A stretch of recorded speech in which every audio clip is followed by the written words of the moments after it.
Mga kapuso, inaugurasyon sang 1.5 billion pesos ng Antique Airport Development Project ginpangunahan ni President Ferdinand Marcos Jr. Mas moderno nga pasilidad dako nga bulig sa mga pasahero. Si Kim Salinas nakatutok live. Kim?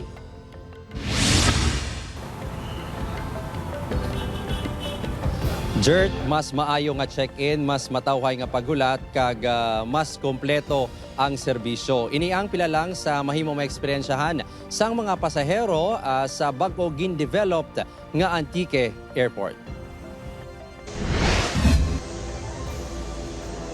Ginasug-alaw paagi sa water cannon salute si President Ferdinand Marcos Jr. sa iya pagpadulong sa probinsya sang Antique kainisang aga.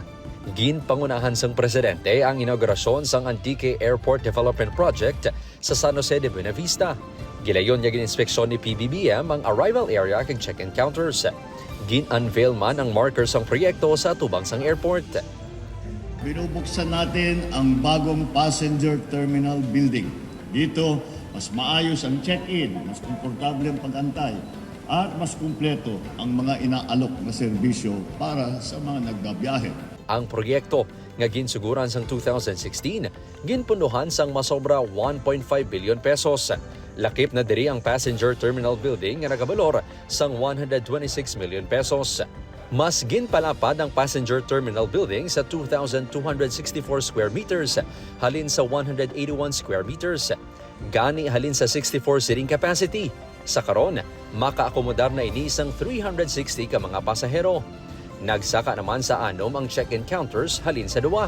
Mas ginpalaba naman sa 1,800 meters ang runway sa airport, halin sa 1,430 meters. Nagapabilin sa 3 ka flights kada semana ang operations ng airport sa adlaw sa Martes, Huwebes kag Sabado. Apang masarangan sang runway nga maka-accommodate sang 2 ka flights sa isa ka adlaw. Naka-install man sa airport ang moderno nga sistema para sa baggage handling, flight information kag passenger convenience. Apisar sa bago nga pasilidad, wala sa pagtaas ang balayran sa mga pasahero. Wala namang pagtaas ang terminal fees natin sa mga ganito. At saka very minimal. Kung ano man yung terminal fees natin ngayon, ganun pa rin.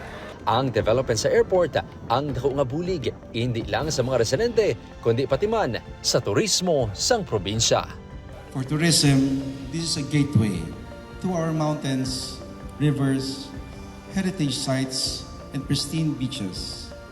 It positions Antique as a true destination in Western Visayas.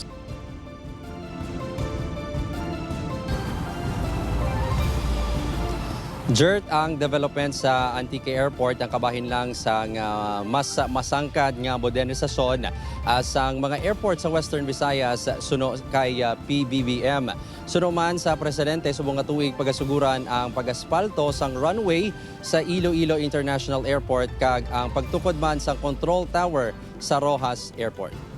Jert? Madamo gid nga salamat, Kim Salinas.